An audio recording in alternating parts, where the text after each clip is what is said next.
Hi, once again, this is our talk road, and welcome you to another episode. In our previous episode, we looked at how we can design our review page. I remember I asked you to design the two other review pages. I've done mine. I hope you've also done yours. So the whole work was on teaching the kids about 2D shapes, the two-dimensional shapes, the square, the circle, triangle, then a rectangle. And we've designed a page which will assess the case on positive length. Now, back to today's lesson. In every assessment, giving response to the student is very essential. So over here, we start, let's do an exercise. Fine. We ask the student to click on the square among the shapes. Okay, the student clicks on any of the shape. Once the student clicks on any of the correct shape, which is this one, what happens? How does the student know that um, the square that he or she has clicked on is the correct answer? What if he or she comes here and is asked to select the circle among these shapes? Supposing the student selects this, to be which is the correct answer, what feedback does the student get? So in today's lesson, we are going to look at how we can give a feedback to the student anytime he or she selects the correct answer. So that's how we go about it.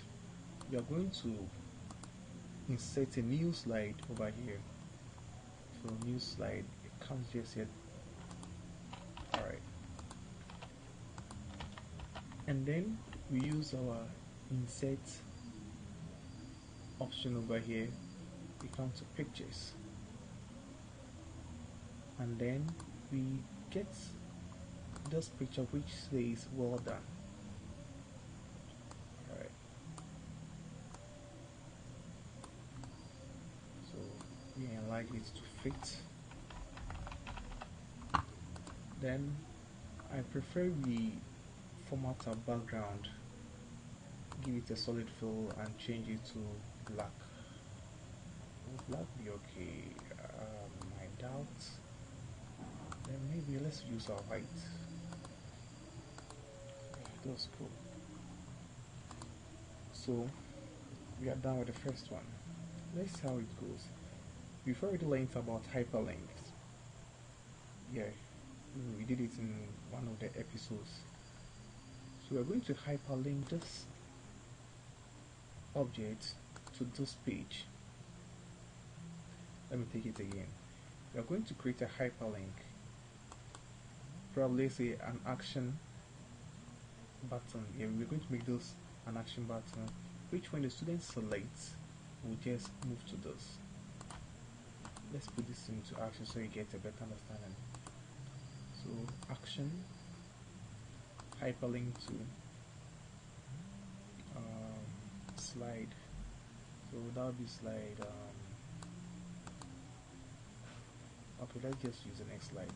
Okay, then let me give it a sound, please, or probably a click. No, let's use the ground rule.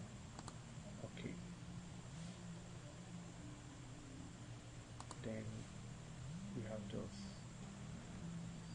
So let's demonstrate. Okay, let's preview this and see how it goes. So the user select. Okay, so I think it worked. But let's change the sound effect. Let's change this to applause. Good. And then we set this page to a few seconds. We'll do it. It should just last for 3 seconds or 2 seconds. Okay. So let's preview. So click on the square shape among these shapes. Good. So because the student selected the correct answer, which is this, he got a feedback that well done. hope you get it now. Let's take it again. So click. Good. And then the next slide will follow. So the same thing is what we're going to do over here. We are going to create another slide, then we create an action button for this, which is the correct answer, circle. So hyperlink, sorry, let's use the action. So insert action, hyperlink to the next slide, then the sound we use applause. Okay, but we forgot to insert our images. So pictures, well done. Then we need to resize this.